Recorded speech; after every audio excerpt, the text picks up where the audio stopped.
Ya, berdasarkan RPS, ya kan? Kita sudah masuk ke bagian antioksidan. Nah, saya ini agak-agak debatkan. Kita kan kemarin ada satu kuliah terhalang ya karena libur. Saya mau tanya pendapat kalian ini. Menurut kalian perlu kita ganti nggak kuliah tersebut? Karena nanti sepertinya kan UTS tetap aja minggu ke-8 kan? Berarti ketika UTS kalian baru pas biasanya UTS minggu ke-8 berarti sewaktu UTS itu kalian baru minggu ke-7. Nah, bagaimana menurut kalian? Perlu kita ganti nggak? Saya nanya kalian ini. Perlu kita ganti nggak? Maaf Bu, boleh diulang nggak Bu? Oh, nggak dengar ya? Ini kan, kita kan kemarin kalau Senin minggu lalu kita masuk, 2 minggu yang lalu, ya kan? Kita kan 2 minggu yang lalu libur merah, ya kan? Nah, jadi kita kelas yang lain itu udah kuliah ke-6, kita masih kuliah ke-5, ya kan? Nah, sementara dugaan saya kita sudah UTS itu tanggal 28, ya. Sepertinya tanggal 28 kita sudah UTS. Nah, jadi saya bertanya ke kalian, kira-kira apakah perlu kita ganti perkuliahan yang libur kita kemarin itu? Kira-kira kalau mau diganti, kapan mau diganti? Gimana menurut kalian? Karena berarti kan sewaktu tes yang lain itu udah minggu ke-8, kalian masih minggu ke-7 gitu. Memang bukan salah kita sih, kan memang hari merah kan ya. Nah, tapi apakah perlu kita ganti untuk mengejar? Bagaimana menurut kalian?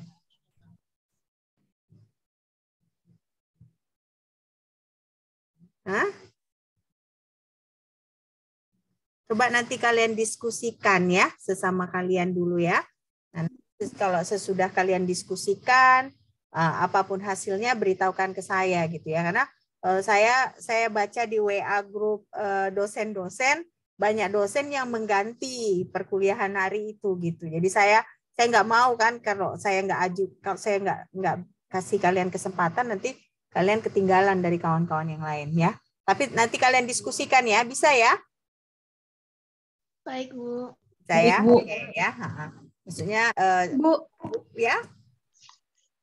kalau semisal kami minta gantinya hari Sabtu gitu bisa Bu?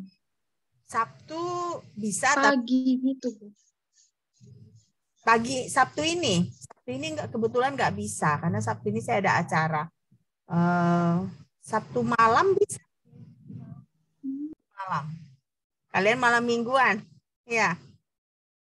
Bentar ya, suami saya ada apa nih? Bentar dulu ya. Coba kalian ituin dulu lah ya. Coba kalian diskusikan, oke?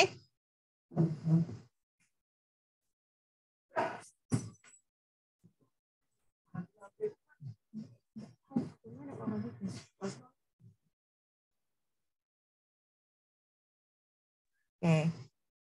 Atau kita gantinya Sabtu minggu depan, bagaimana? Sabtu pagi minggu depan. Bisa? Bisa Bu. Sabtu pagi minggu, nggak usah Sabtu minggu ini, tapi Sabtu pagi minggu depan kita ganti ya. Saya nggak enak, maksudnya. Baik. Bukan salah kita sih ya, orang gimana libur merah, tapi nanti saya takut kan kita UTS tetap aja minggu ke-8 kalau misalnya tidak dihitung yang libur tersebut gitu ya. Jadi kita ganti ya. Nanti Sastro ada datang nggak Sastro? Ya Bu, ada Bu. Sastro ingatkan saya ya Sastro. Ya. Oke ya. Oke, jadi saya senang kalau misalnya kita udah clear gitu ya. Berarti Sabtu pagi jam 8 begitu ya? Ya Bu. Baik, ya, Bu. oke, Sabtu jam 8, tapi bukan minggu yang ini. Jadi Sabtu tanggal 26 ya. Bisa? Bisa, Bu. Oke, ya. Oke, ya. Nah, kita lanjut ya. Nah, antioksidan. Nah, kalau misalnya kalian mendengar kata antioksidan, apa yang terbesit di pemikiran kalian? Kalau mendengar, pernah nggak kalian mendengar antioksidan? Pernah, Bu. Ah, kalau Pernah, Bu. mendengar antioksidan, apa yang terbesit kira-kira?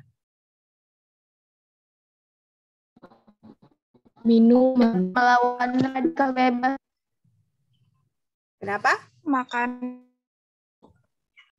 Makanan, udah gitu? Minuman, Bu. Minuman. Mampu melawan Mampu melawan apa? hama, Bu. Radikal bebas. Mana mampu melawan radikal bebas. Itu benar ya? Mampu melawan radikal bebas. Nah, jadi biasanya kalau antioksidan itu ya dalam iklan-iklan mereka menyatakan itu akan memperpanjang hidup ya. Kenapa memperpanjang hidup? Karena dengan antioksidan menurut iklan-iklan akan mencegah penyakit. Nah, baru yang kedua itu antioksidan itu untuk memperlambat proses penuaan. Nah, ini iklan mainstream ya, iklan mainstream. Nah, ini saya sengaja bikin gambar-gambar yang ini karena sumber antioksidan itu ada di makanan-makanan ini. Ya, kalau kalian lihat ada ini dark coklat ya. Nah, yang cewek-cewek biasa suka coklat kan? Tapi bukan coklat yang manis ya. Ini dark coklat, dia coklat yang cenderung pahit ya. Nah, ini antioksidannya tinggi ya. Nah, ini juga ada raspberry ya, raspberry, baru kacang-kacangan ya, kacang-kacangan. Baru ini ada kayu manis ya. Jadi kalau makanya kalau zaman dulu itu sebenarnya sudah tepat ya nenek moyang kita ya minum jamu gitu kan. Jamunya ada mengandung kayu manis, ada mengandung kunyit-kunyit, bumbu-bumbu. Nah, ternyata itu mengandung antioksidan. Nah, sekarang apakah benar antioksidan itu aja yang memberikan efek ini? Ya, apakah benar? Karena ini kan baru iklan kan. Kalau kita lihat di iklan-iklan mainstream bilang ya seperti itu, bahwa memperpanjang hidup, mencegah penyakit, memperlambat proses penuaan ya. Nah, jadi kuliah hari ini kita mau melihat apa itu antioksidan, dari mana didapatkan, bagaimana mereka bekerja di dalam tubuh. Ya, jadi ini yang coba kita bahas di perkuliahan ini. Jadi apa itu antioksidan, dari mana didapatkan, bagaimana mereka bekerja di dalam tubuh. Nah, jadi sebenarnya kalau menurut penelitian ya tidak ada bukti ilmiah yang menyatakan bahwa hanya antioksidan yang memberi pengaruh pada tubuh. Ya, jadi bukan misalnya kalau kita hanya memakan antioksidannya aja tanpa kita misalnya diet yang lain seimbang, ya dietnya juga sehat atau diet kaya nutrisi, sama aja bohong. Ya, jadi harus kita misal mengkonsumsi antioksidan itu harus digabung dengan nutrisi yang seimbang, nutrisi yang sehat, dan diet yang kaya nutrisi. Jadi diet dalam hal ini maksudnya bukan kita mengurangi makan ya, tapi diet itu apa asupan nutrisi yang kita makan, apa makanan yang kita makan. Ya, nah jadi ini yang harus kita ingat. Jadi memang benar antioksidan ada efeknya yang bagus, tetapi bukan melulu hanya dengan mengkonsumsi antioksidan kita bisa sehat ya, tetap harus dibarengi dengan makanan kita yang seimbang ya, makanan kita yang sehat, makanan kita yang kaya nutrisi. Nah, ini jadi ini pengalaman ya, ada paman saya ini sudah almarhum memang ya, sudah meninggal. Nah, tapi bukan karena itu dia meninggal. Memang dia sudah berumur meninggal ya. Tetapi dia waktu mudanya dia takut sekali makan ya, takut sakit. Dia takut kena stroke ya. Jadi akhirnya apa yang dimakannya? Dia hanya makan keladi. keladi itu kan terkenal rendah gula, ya, rendah gula, rendah lemak. Jadi paman saya ini makan keladi aja, sampai akhirnya dia sakit. Nah, sakit dibawa ke dokter, cukup malu kita sebagai keluarga. Apa penyakitnya? Ternyata penyakitnya kurang gizi, ya, kurang gizi. Jadi makanya kita pun bukan berarti kita harus makan yang lemak-lemak terus, tidak ya. Tapi jangan juga kita terlalu takut sehingga kita hanya makan makanan yang membuat kita nggak seimbang. Jadi makanan itu memang ada efek jeleknya. Misalnya fast food. Fast food itu apakah selalu jelek? Kalau berlebihan tentunya jelek. Tapi kalau kita bisa secara seimbang mengkonsumsinya, ya tidak ada yang salah dengan fast food. Tapi kalau misalnya tiap hari kita makan fast food, tentunya tidak sehat gitu ya. Jadi makanya antioksidan ini memang baik, tetapi harus juga gizi, nutrisi yang kita makan itu harus seimbang, sehat, dan kaya nutrisi gitu ya. Jangan seperti paman saya tadi ya, maksudnya paman saya ini pejabat gitu ya, maksudnya dulu dia ada jabatannya gitu, tapi ketika diperiksa ke dokter ternyata kurang gizi gitu ya, karena mungkin beliau begitu takutnya gitu makan sembarangan ya. Nah jadi antioksidan ini memang mencegah kerusakan ya, tetapi dia nggak bisa bekerja sendiri. Nah, jadi antioksidan ini harus bekerja dengan nutrisi lain supaya bisa memang ada fungsinya dengan baik. Jadi iklan-iklan itu tidak benar bahwa misalnya antioksidan itu akan mencegah penuaan gitu ya. Nah, tapi kalau misalnya kita makan antioksidan pun, tapi kalau kita tidak berolahraga, misalnya contohnya, ya sama aja bohong. Ya. Kita makan antioksidan pun, tetapi misalnya kurang protein yang kita makan, sama aja, karena umumnya antioksidan itu kan bukan dari protein hewani, tetapi dari nabati gitu ya, dari tanam-tanaman gitu ya. Nah, jadi makanya antioksidan ini akan semakin bisa ada manfaatnya ketika kita sandingkan dengan suplemen yang lain. Nah, ini ada gambar yang saya ambil dari internet ya. Nah, tadi ada yang menjawab ke saya untuk mencegah radikal bebas. Tadi ada yang menyebut radikal bebas, saya bilang. Nah, itu benar. Nah, jadi memang antioksidan ini nantinya akan menghilangkan radikal bebas di dalam tubuh. Nah, jadi kita bisa lihat ini ada DNA damage, katanya kerusakan DNA. Nah, kerusakan DNA ini karena apa? Pertama karena radiasi sinar matahari ya. Nah, makanya ada banyak juga sekarang kanker kulit katanya ya. Kanker kulit kenapa? Karena orang pergi keluar terekspos sama sinar matahari, sementara sinar matahari itu ada tidak bagusnya. Nah, makanya kalian yang sering keluar rumah, saya sarankan pakai krim muka ya, krim muka atau krim kulit supaya paling enggak matahari itu, sinar matahari itu tidak langsung kena ke kulit kalian.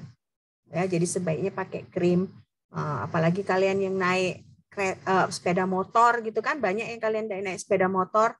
Nah, jadi paling enggak kan kalau yang pakai jilbab tentunya kan ditutupin tangannya kan, tapi kan bagian muka ini kan enggak ditutupin. Nah, jadi pakai krim ya, pakai krim supaya jangan kena kanker kulit. Karena kanker kulit ini sekarang banyak juga orang yang kena ya.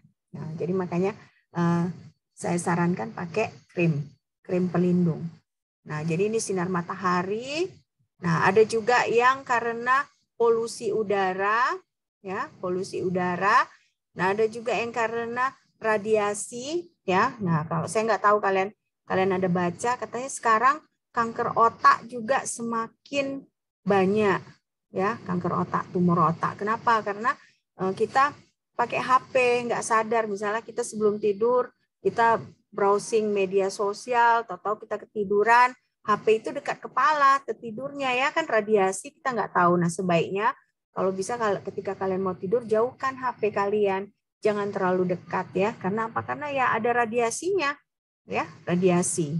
Nah, baru kalau yang cowok-cowok juga ada yang merokok nggak cowok-cowok? Saya rasa-rasanya kalau yang wanita jarang ya merokok ya. Nah, kalau yang cowok-cowok merokok itu bahaya ya. Nah, itulah yang membuat radikal bebas itu ya ini, matahari, UV light, radiasi, polusi udara, merokok, ya kan? Itulah yang bisa menyebabkan adanya kerusakan DNA, ya. Jadi ini formation of free radicals. Jadi radikal bebas ini hal-hal yang ini yang membuat, ya. Nah, sekarang sebenarnya apa radikal bebas itu? Kita dari tadi sudah bicara radikal bebas. Nah, apa radikal bebas itu? Jadi radikal bebas itu, ya kan, adalah bebas, radikal yang bebas berarti kalau radikal dia itu berarti kalau misalnya ada istilah radikal apa dalam bayangan kalian? Kalau ada yang dibilang radikal ini radikal, berarti gimana? Hah? Ada yang bisa jawab?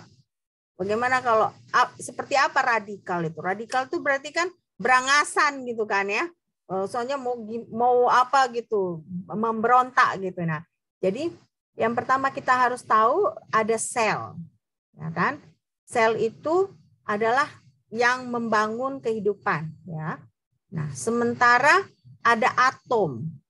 Atom itu dia bukan yang paling kecil, pasti termasuk yang membangun dari, misalnya kalau ada suatu benda, ya.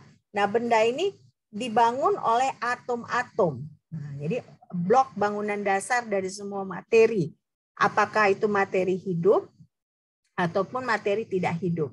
Nah, sel juga blok bangunan dasar dari kehidupan, ya. Nah, sekarang kalau misalnya kita berbicara atom, ya kan? Atom itu kan terdiri dari proton dan neutron pada nukleusnya, ya kan?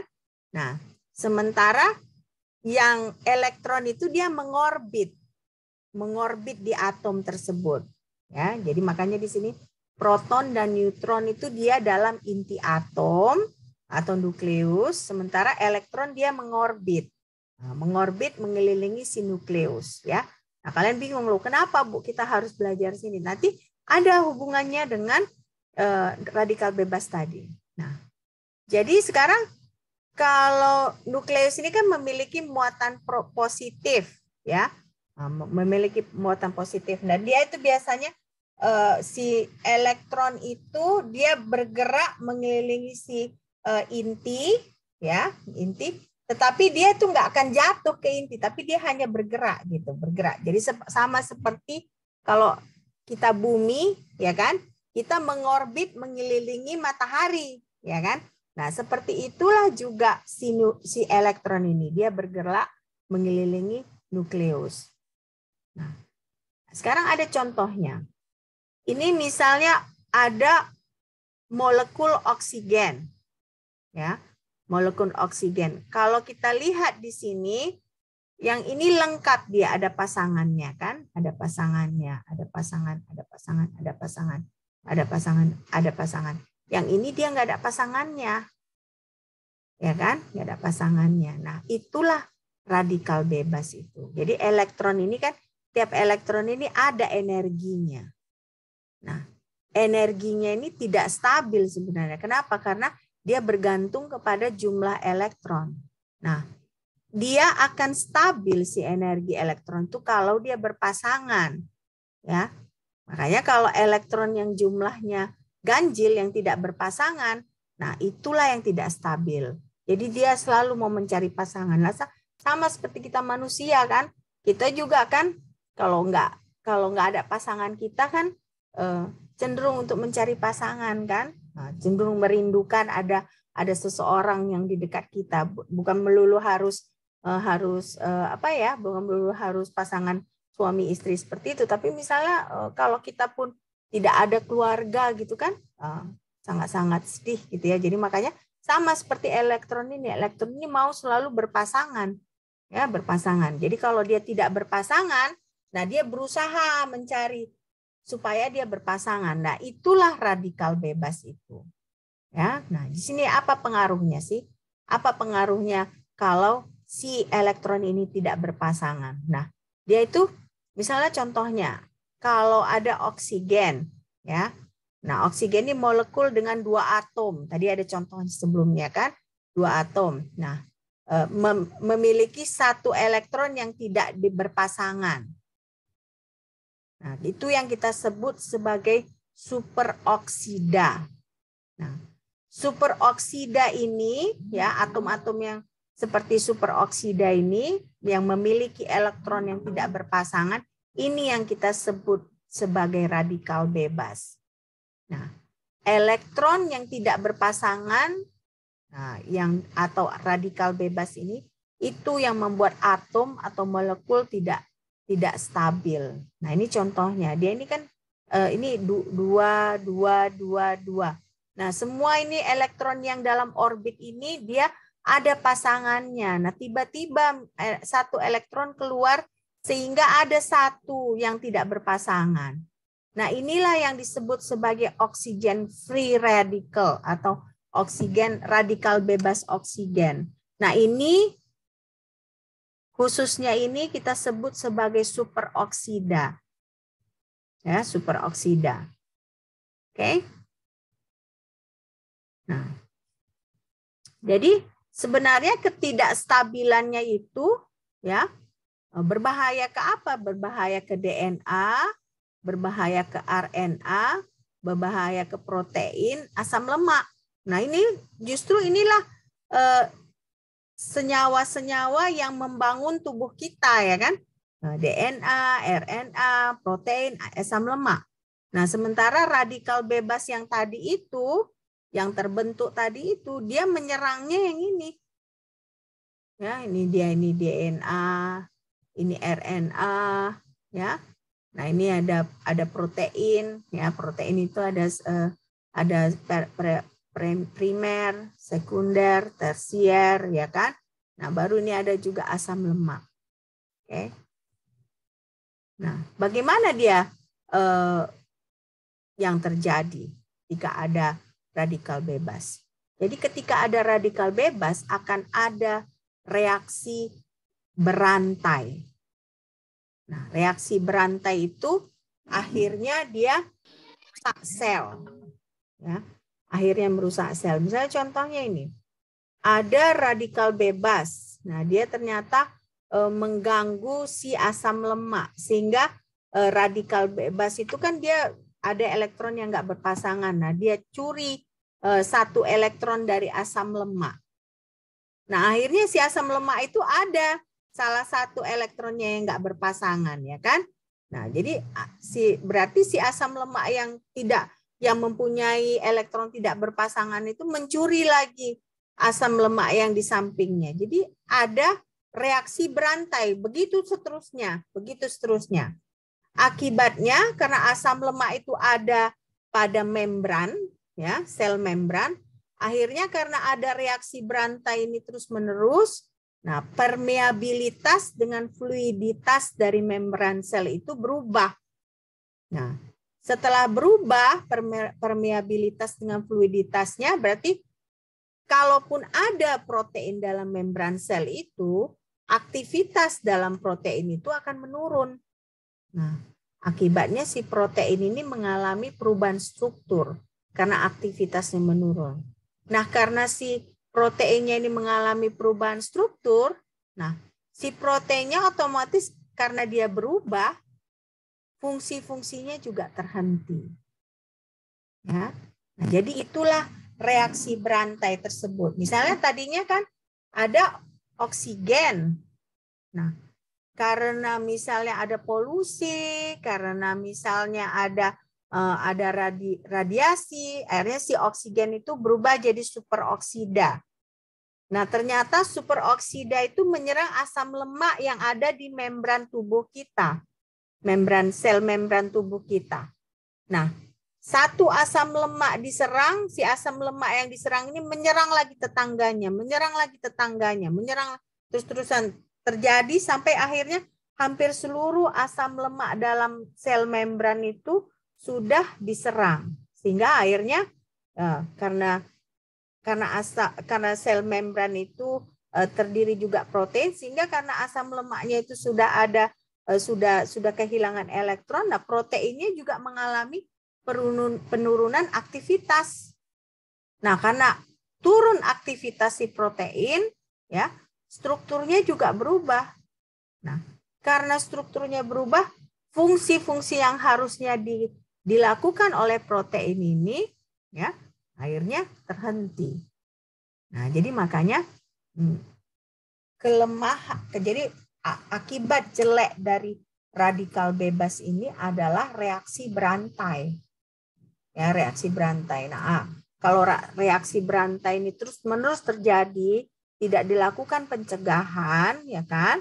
Nah, akhirnya bisa struktur atau fungsi protein dalam tubuh kita bisa terhenti. Ya. Nah, coba kalian apa dulu, ya kan? Saya kasih kesempatan kalian mencerna, ya kan, informasi yang baru kalian dapat.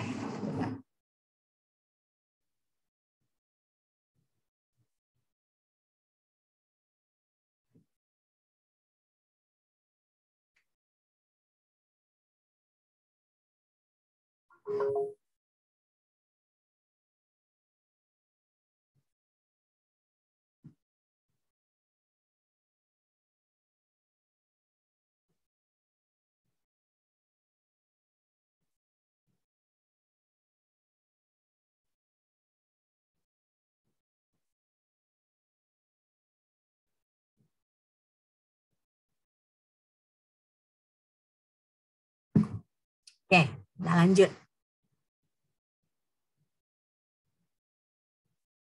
Nah, jadi kalau misalnya misalnya contohnya ini, kita contohlah, ambil contohnya protein reseptor, ya kan? Nah, misalnya protein reseptor yang diserang oleh radikal bebas itu, misalnya yang berfungsi untuk kadar insulin, ya kan? Jadi ada protein yang khusus untuk kadar insulin. Nah, jadi karena si protein ini diserang, fungsinya terhenti, berarti kan kalau ada penyerapan glukosa, ya kan, penyerapan kan insulin ini mempengaruhi bagaimana penyerapan glukosa. Nah, akhirnya kalau terus-terusan radikal bebas itu mengalami reaksi berantai, ya kan, nah akibatnya tidak ada lagi mekanisme pertahanan itu. Nah, karena tidak ada lagi mekanisme pertahanan itu, itulah kalau ada yang kena penyakit gula itu, ya karena ini. Karena protein reseptor untuk kadar insulin ini mengalami perubahan struktural.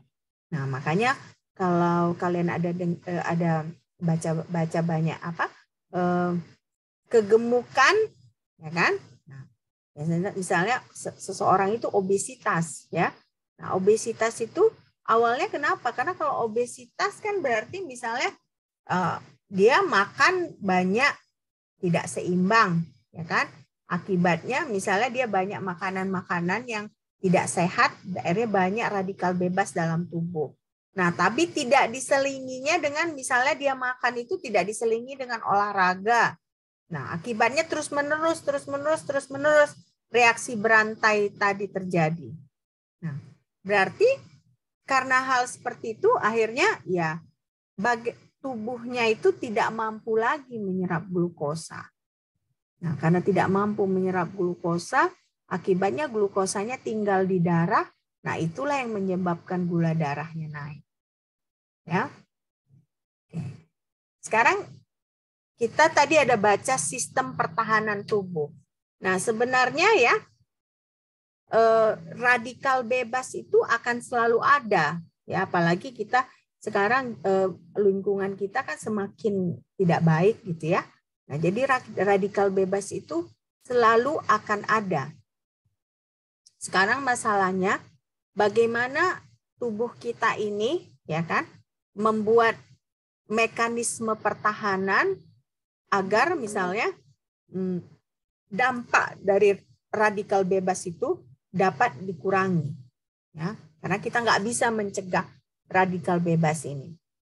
Semakin tinggi teknologi, ya kan, misalnya lingkungan pun kayak matahari, mungkin dulu ozon kita masih benar-benar bisa melindungi matahari masuk ke dalam bumi, tetapi karena pemanasan global dan sebagainya, sudah ada sebagian dari ozon itu yang menipis, ya, sehingga lingkungan tidak bagus. Makanya terkadang kita kalian pernah rasakan nggak, kok panas sekali selalu. Nah, itu karena apa? Karena lingkungan sudah semakin tidak bagus. Nah, tapi sebenarnya tubuh kita ini ya diciptakan Tuhan dengan sempurna, ya. Nah, dengan sempurna kenapa? Karena ternyata dalam tubuh ini ada namanya enzim yang bisa mendetoksifikasi radikal bebas. Ya. Jadi pertama, tanpa kita misalnya memakan antioksidan dari luar pun sebenarnya tubuh kita ini bisa mendetoks radikal bebas. Ya, jadi ada dua sistem pertahanan tubuh kita. Pertama, enzim detoksifikasi radikal bebas. Nah, kedua, antioksidan yang kita konsumsi. Ya. Nah, tapi sekarang masalahnya, ada pun enzim ini, tapi kalau terlalu banyak si radikal bebas itu masuk, nah itu yang terkadang tubuh kita ini tidak mampu lagi menangani si radikal bebas itu. Ya, contohnya tadi orang yang sakit penyakit gula tadi. Kenapa? Karena tubuhnya sudah tidak mampu lagi menangani radikal bebas karena terlalu banyak radikal bebas yang masuk ke dalam. Makanya hidup ini sebenarnya memang harus seimbang, ya, seimbang. Nah, makan kita boleh makan, bukan berarti kita nggak boleh makan, tapi ya misalnya kita tambah dengan olahraga. Nah, makan pun ada makan sayur, ada makan buah, makan vitamin, ya. Nah, sewaktu saya menyusun RPS untuk perkuliahan ini, sebenarnya kenapa saya pilih antioksidan? Karena sewaktu perkuliahan ini, saya pertama kali ngajar mata kuliah ini waktu pandemi baru dimulai, ya, ketika COVID mulai, ya, ketika kita mulai kuliah online apa segala. Jadi saya pikir apa mata kuliah yang bisa menambah pengetahuan kalian tapi berguna untuk kalian. Nah, ini saya pikir pengetahuan akan antioksidan ini perlu juga kalian ketahui. Kenapa? Saya nanti kalian bisa pakai, ya, tidak hanya melulu untuk riset. Akhirnya kalian tahu bahwa kalian harus seimbang dalam hidup, ya, dalam seimbang dalam hidup. Dan nanti juga di akhir slide nanti ada juga penelitian, ya. Nah, dia mengambil bisa ada antioksidan dari tanaman lokal. Ya. Oke. Nah, sekarang kita lanjut.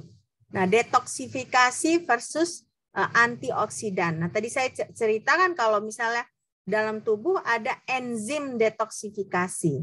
Nah, enzim detoksifikasi ini dia bisa bertanggung jawab untuk melindungi bagian dalam sel dari kerusakan radikal bebas. Nah, ini enzim.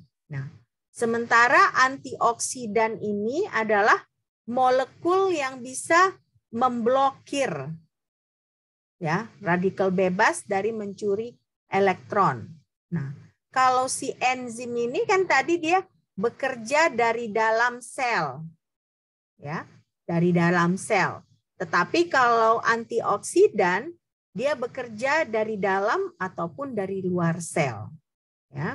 Nah, jadi makanya di sini kalau kita bisa lihat tubuh ini sendiri ada mekanisme pertahanannya, ya.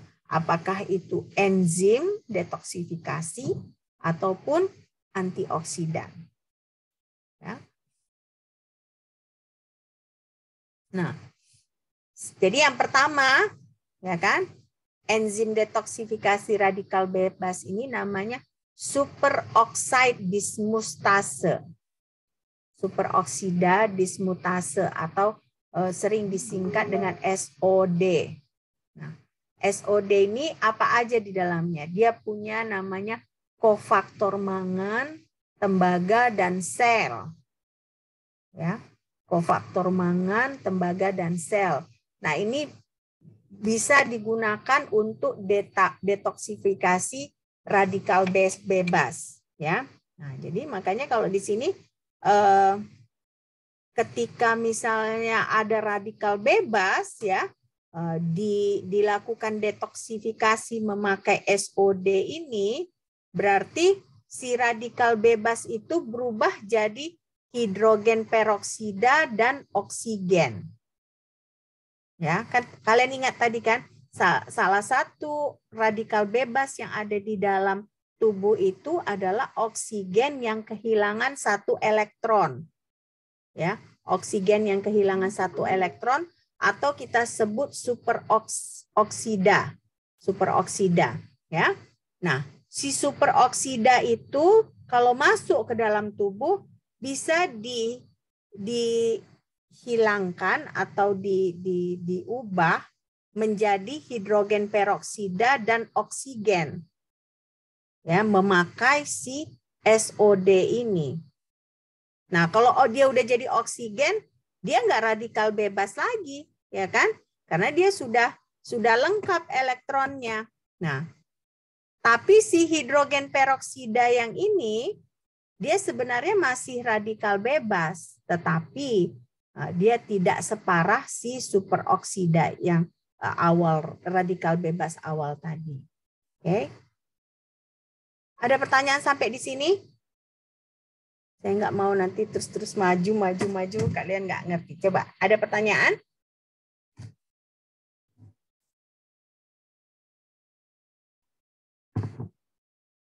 Tidak, Bu.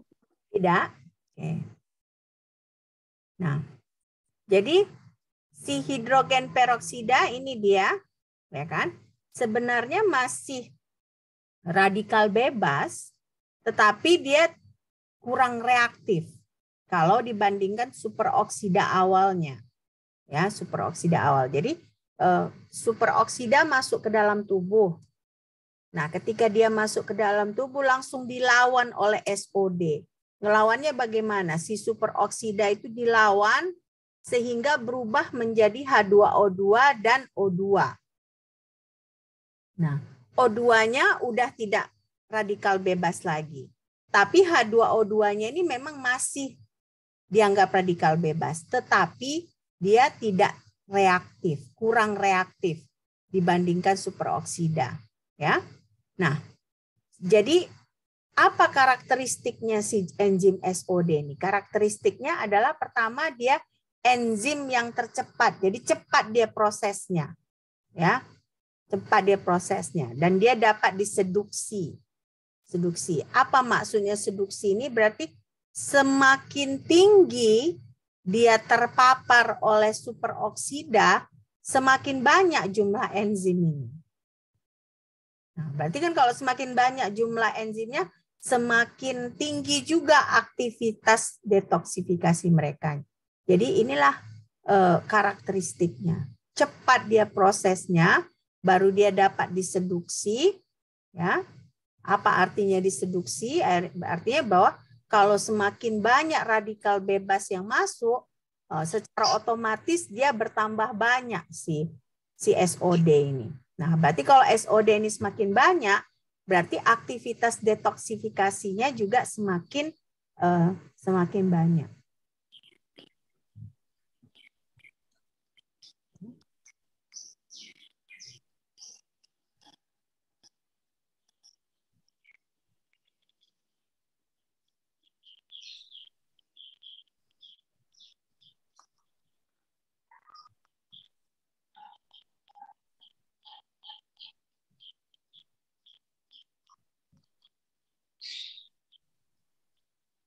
Saya kasih waktu kalian ya untuk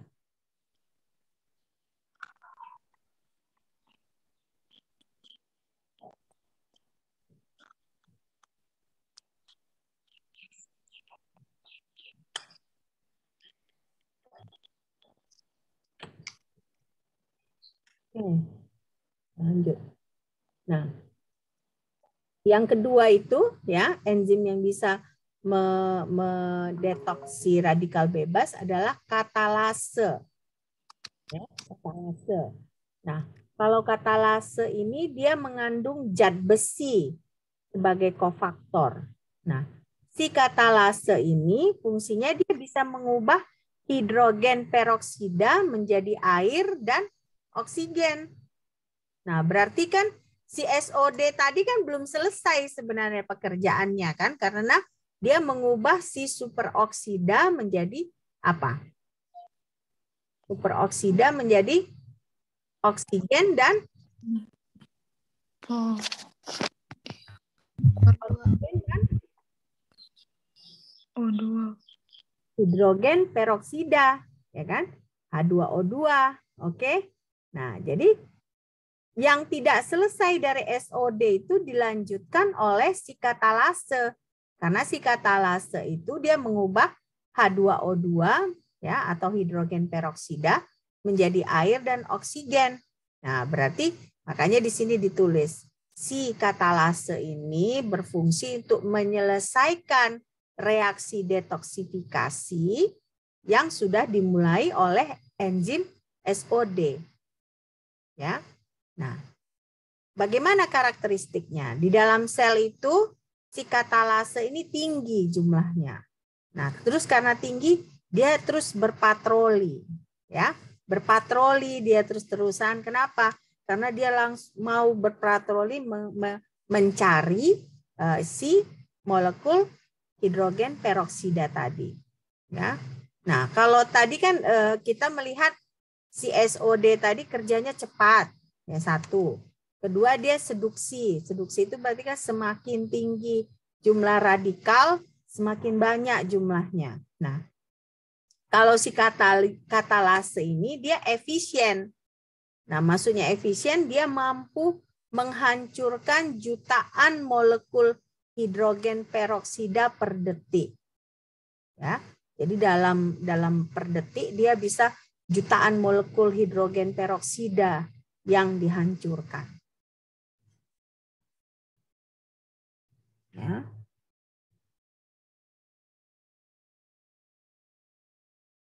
Oke. Lanjut.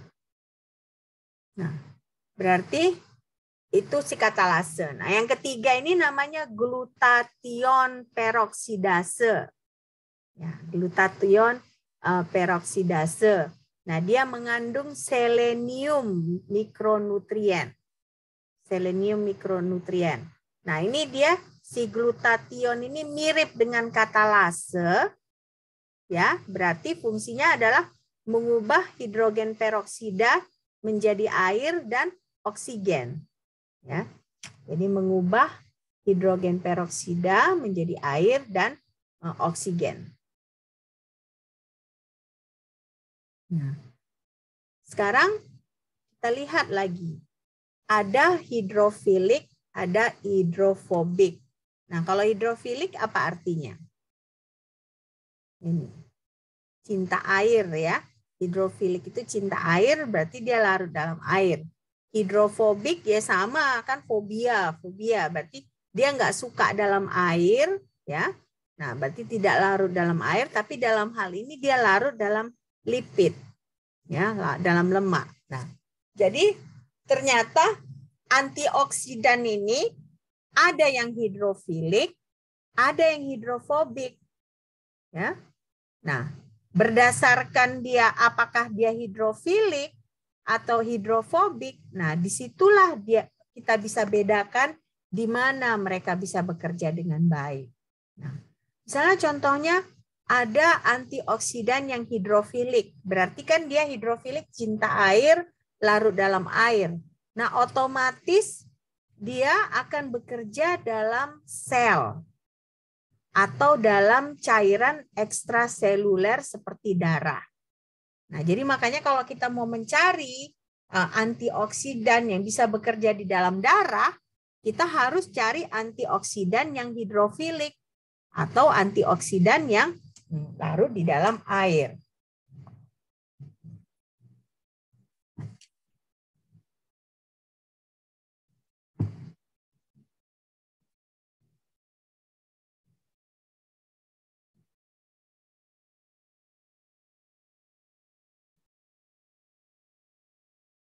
Oke. Sampai di sini jelas kan? Jelas? Jelas, Bu. Berarti kalau hidrofobik, karena dia larut di dalam lemak, nah biasanya antioksidan yang hidrofobik itu adalah antioksidan untuk melindungi membran sel. Ya, membran sel. Jadi makanya kalau tadi misalnya kita nyatakan ada asam lemak misalnya gitu, berarti di situ kita butuhkan antioksidan ya hidrofobik ya. Tapi kalau misalnya di dalam darah dia atau di dalam cairan sel, nah itu berarti dia antioksidan yang hidrofilik. Nah, baru tadi kan kita yang 3 tadi SOD, katalase, glutathione. Nah, itu dia kan tubuh yang menghasilkan, tubuh yang mensintesis ya. Nah, tapi ada juga yang harus kita makan antioksidan ini. Ya. Nah, ini glutathione, ada glutathione yang bisa ini penjelasan glutathione. Nah, glutathione ini ya kan, dia terdiri dari 3 asam amino. Nah, 3 asam amino dia ditemukan dalam sel. Ya. Nah, glutathione ini mengandung atom sulfur. Nah, karena dia mengandung atom sulfur, ketika ada radikal bebas, si atom sulfur ini menyumbangkan elektron ke radikal bebas itu. Sehingga si radikal bebas itu dia bisa lengkap elektronnya, sehingga stabil, ya kan? Karena kita tadi bilang selalu si radikal bebas itu dia tidak stabil karena elektronnya tidak berpasangan. Nah, jadi apa yang terjadi setelah si glutathione ini kehilangan elektronnya? Ya kan?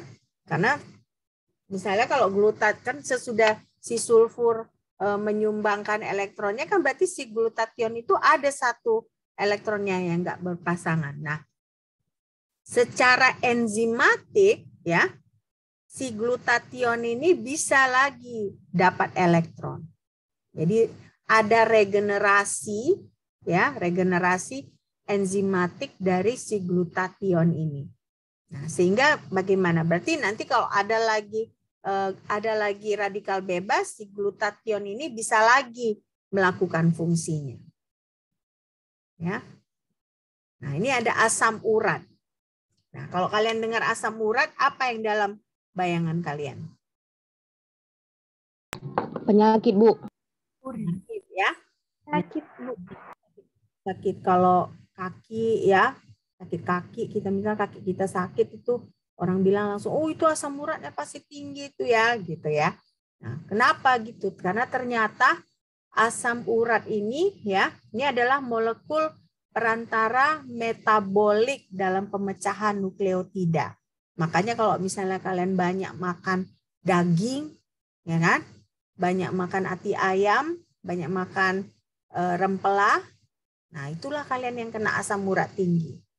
Ya, jadi walaupun muda kalian, jangan kalian kira oh ya kami kan masih muda nggak apa-apa makan sembarangan. Boleh, saya bilang kan tadi dari awal boleh makan, tetapi jangan berlebihan. Jangan pula tiap hari makan daging ya. Nah, nanti nggak apa-apa kalau Lebaran nggak apa-apa kita makan daging. Tapi misalnya kita sekarang tiap hari kita makan daging, selain kantong kita pun nggak kuat ya, tidak sehat juga untuk tubuh ya. Karena memang ternyata kalau kita banyak makan daging lah asam urat itu muncul ya. Jadi asam urat ini molekul perantara metabolik dalam pemecahan nukleotida. Nah, berarti kalau nukleotida kan dia dari protein. Nah, contohnya apa? Adenin. Nah, ini ditemukan di DNA dengan RNA dan makromolekul lain. Nah, inilah asam urat. Nah, bagaimana kalau konsentrasi asam urat tinggi? Kalau asam urat tinggi itu dia konsentrasinya tinggi, dia bisa menonaktifkan radikal bebas sebenarnya. Ya, kalau tinggi. Tetapi kalau terlalu tinggi, nah ini kalau terlalu banyak. Jadi intinya apa selalu? Intinya harus seimbang gitu ya. Ternyata asam urat ini boleh ada dalam tubuh. Kenapa? Karena ternyata dia bisa menetralisirkan radikal bebas. Tetapi kalau terlalu tinggi, dia bisa menyebabkan gangguan sendi. Ya, jadi makanya tadi kan saya bilang dari awal, oh bukan berarti apakah kalian harus nggak boleh makan daging. Saya bilang boleh makan daging, tapi harus seimbang. Ya, boleh makan daging, harus seimbang. Jangan seperti saya bilang tadi kan kayak paman saya tadi. Nah, karena takutnya dia jadi hanya makan keladi. Akhirnya apa? Kurang gizi. Ya. Akhirnya kurang gizi. Nah, tapi apakah berarti kita nggak boleh makan daging? Boleh. Kenapa? Karena ternyata si daging ini pun akan mengeluarkan asam urat. Nah, asam urat itu kalau moderat dia dalam darah, nah dia justru bisa menonaktifkan radikal bebas. Nah, tapi kalau terlalu tinggi, nah gangguan sendi dia. Jadi makanya kalau semakin berumur kan seringkali kalau perempuan kan sakit lutut ya, nah, sakit kaki. Nah, kenapa? Karena asam uratnya terlalu tinggi. Nah, ini kita lihat antioksidan apa aja yang bisa kita ambil dalam diet kita. Nah, contohnya vitamin E. Ya, vitamin E itu bisa untuk sel membran. Nah, atau dia misalnya kan tadi glutathione, tadi kan perlu untuk radikal bebas. Nah, jadi kalau kita mengkonsumsi vitamin E yang glutathionnya semakin dikit ya. Nah, kita makan vitamin E, nah dia bisa mencegah supaya glutathionnya berkurang. Nah, vitamin C dia bisa melindungi DNA, RNA, protein ya, nah, lipid, baru dia bisa juga membantu regenerasi vitamin E. Baru karotenoid. Karotenoid ini dari apa kira-kira menurut kalian? Karotenoid. Wortel. Dari wortel ya.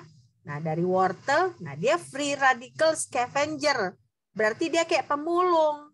Jadi kalau kita rajin makan wortel, jadi kandungan wortel itu dia seperti pemulung di tubuh kita. Jadi ada radikal bebas yang lagi ada dalam tubuh kita, diambilnya aja. Karena ini scavenger ini seperti pemulung gitu ya. Jadi pemulungnya radikal bebas itu adalah karotenoid.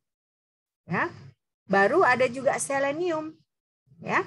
Selenium itu tadi si glutathione itu kan dia selenium kan, kofaktornya dari si glutathione. Nah, jadi makanya di sini selenium itu adalah kofaktor free radical detoxifying enzyme.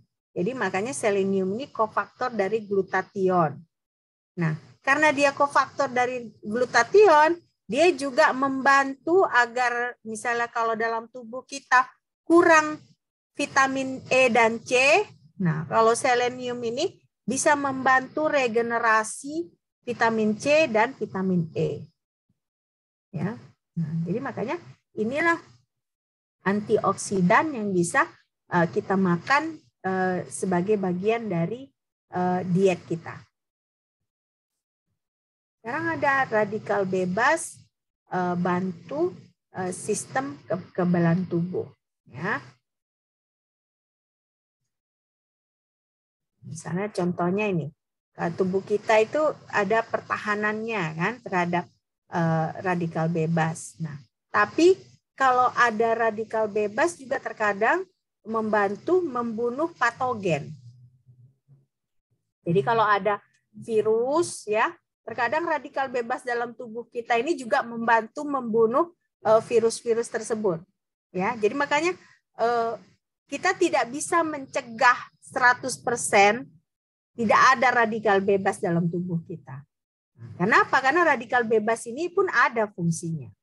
Ya, jadi kalau ada misalnya sel-sel patogen yang masuk ke dalam tubuh kita, ya, makhluk-makhluk patogen yang masuk dalam tubuh kita, nah radikal bebas ini bisa membantu membunuh si patogen ini, ya. Tapi kalau terlalu banyak, itu juga dia bisa menyerang juga sel-sel baik dalam tubuh kita. Nah, jadi makanya intinya sih kalau yang kita pelajari dari sini adalah seimbang, ya, seimbang. Keseimbangan dari makanan kita, keseimbangan dari pola hidup kita, ya kan? Rajin olahraga itu penting untuk kesehatan kita, ya. Nah, bagaimana radikal bebas ini? Ya, pertama itu tadi kan kalau ada bakteri, ya kan? Si radikal bebas ini bisa menyerang bakteri. Nah, baru misalnya bagaimana si bakteri ini diserang, misalnya kalau ada patogen masuk dalam tubuh, nah si patogen ini terekspos dengan radikal bebas yang ada di dalam tubuh kita. Nah, berarti radikal bebas itu akan menghancurkan membran pada si bakteri itu, sehingga kalau membran bakteri jahat itu hancur, nah efek negatifnya tidak akan bisa bekerja ke dalam tubuh kita.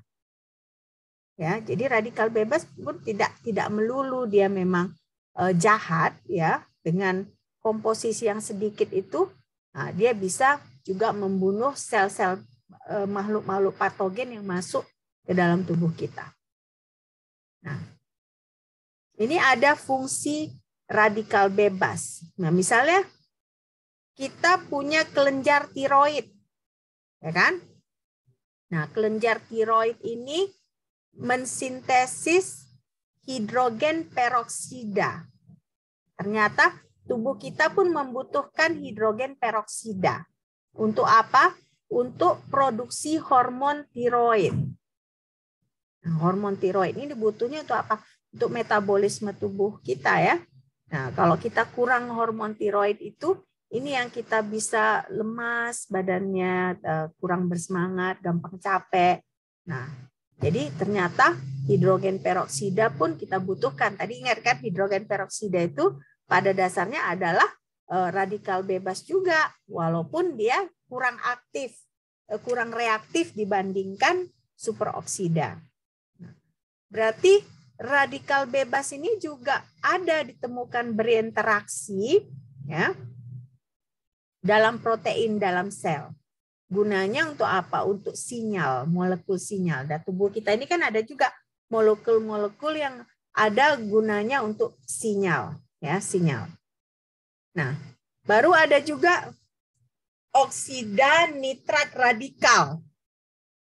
Nah, oksida nitrat radikal ini ditemukan juga dalam pembuluh darah.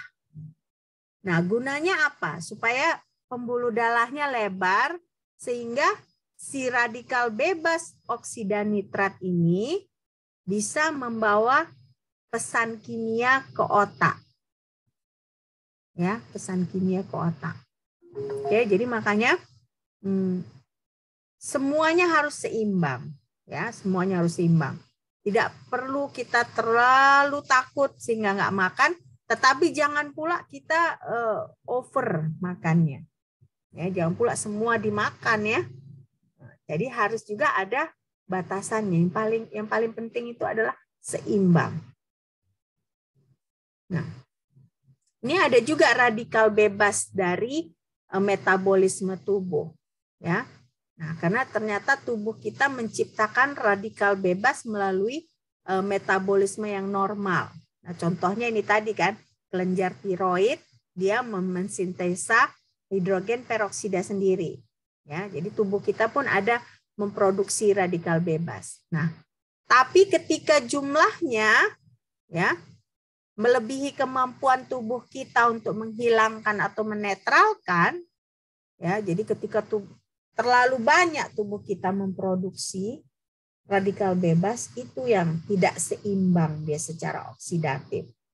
Nah, karena dia tidak seimbang secara oksidatif, itu yang bisa nanti ada reaksi berantai dalam tubuh kita, sehingga ada beberapa sel dalam tubuh kita menghentikan fungsinya. Nah, akhirnya itu yang kita jadi sakit ya. Nah, ini misalnya contohnya, zat dan energi dari lingkungan ini biasanya bisa menambahkan, mempercepat produksi radikal bebas dalam tubuh. Ya, jadi dari lingkungan yang tidak sehat ya. Kalau zat ini kan biasanya makanan kah, rokok kah, ya. Atau kalau misalnya kalian ke desa-desa itu banyak perempuan-perempuan nyirih, ya kan? Ketika mereka makan sirih itu kan mereka taruh ada tembakau. Nah, ternyata itu ada penelitian bilang banyak orang yang makan sirih itu terkena kanker lidah. Ya. Berarti kalau ada terkena kanker lidah itu kan berarti ada zat itu yang bertambah atau mempercepat produksi radikal bebas dalam tubuh. Ya, energi ya contohnya radiasi itu tadi, apakah itu matahari, apakah misalnya dari handphone, atau misalnya kalau kalian jangan tinggal di daerah yang dekat sutet ya. Nah, kabel tegangan tinggi ya, kan ada yang kalau kita keluar kota itu kan ada yang kabel yang tinggi sekali itu yang untuk listrik ya. Nah, itu berbahaya karena radiasinya tinggi. Ya, sebaiknya kita jangan tinggal di daerah yang dekat-dekat situ karena zat dan energi dari lingkungan itu dia bisa menambah, mempercepat produksi radikal bebas dalam tubuh.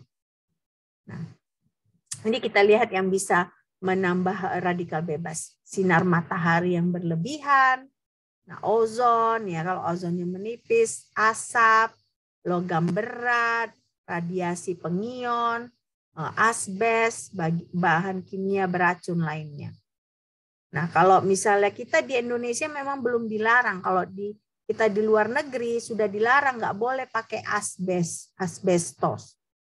Karena asbestos itu bikin kanker paru. Ya, nah logam berat ini juga nggak boleh. Contohnya apa? Merkuri lah, PB ya. Kita misalnya di mobil kita sering juga misalnya ternyata diemisikan PB dari mobil kita kan. Misalnya kita naik kendaraan itu ada banyak mengandung plumbum. Nah, plumbum itu juga berbahaya ya, berbahaya. Dia bisa membuat radikal bebas dalam tubuh.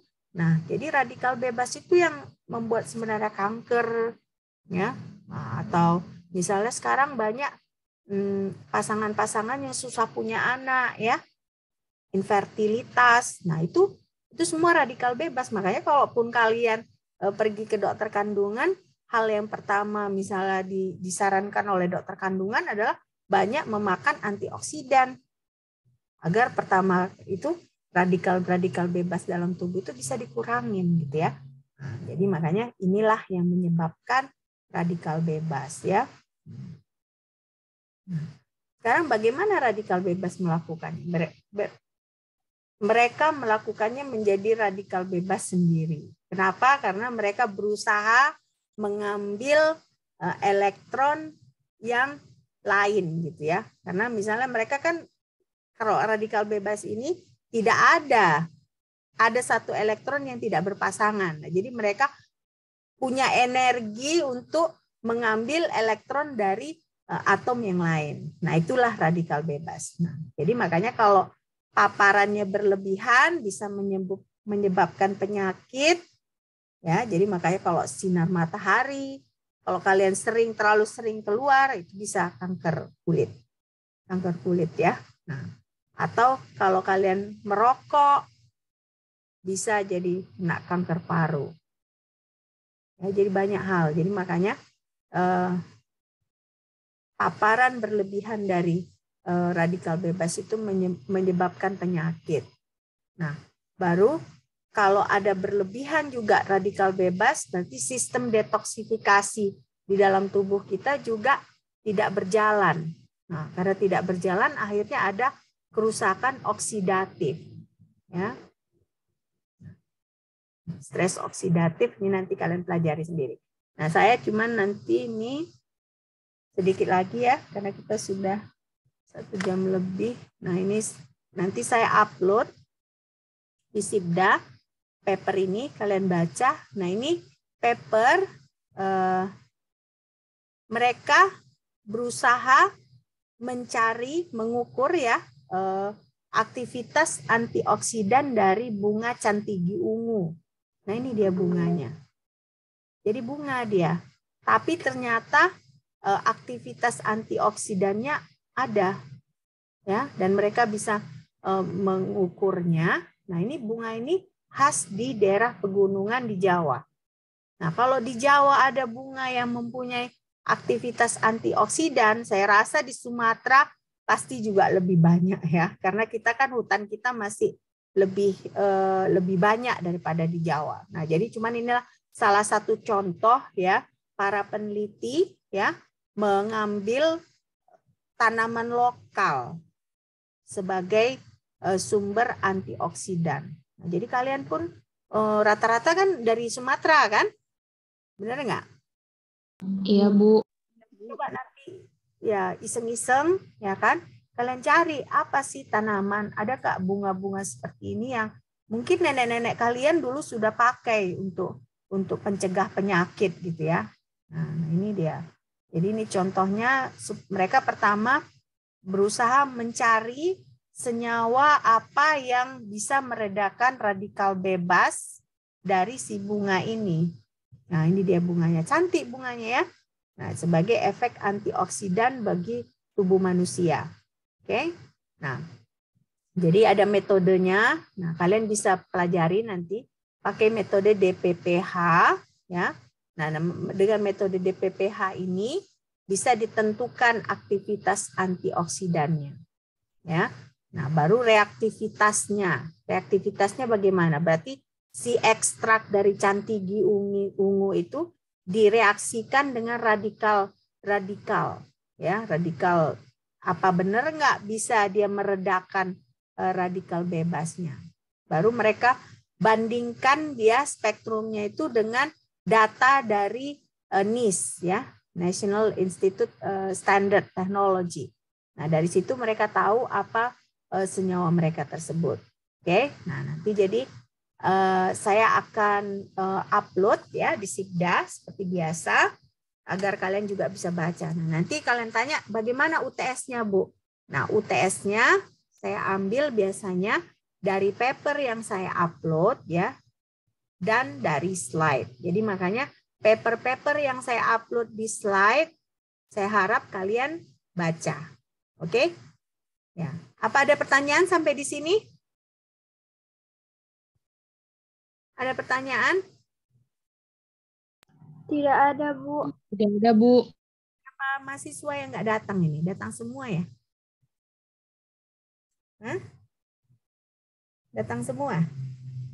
Lulu angkat tangan itu kenapa, Lulu? Bu, kepencet. Oh, kepencet. Oh, kirain Lulu ada pertanyaan. Nggak ada ya? Oke. Tunggu dulu ya. Saya foto lagi. Karena tadi waktu saya foto, belum ada semua mahasiswanya.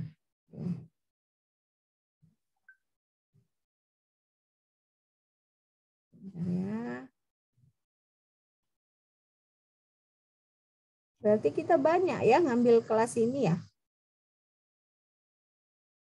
Ada 42 ya. Benar? Benar, Sasto? Iya, Bu. Ada 42 mahasiswa, Bu.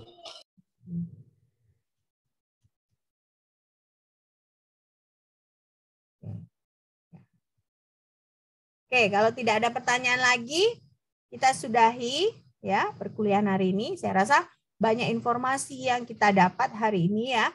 Nah, saya harap tidak hanya bisa untuk kalian lulus kelas ini ya.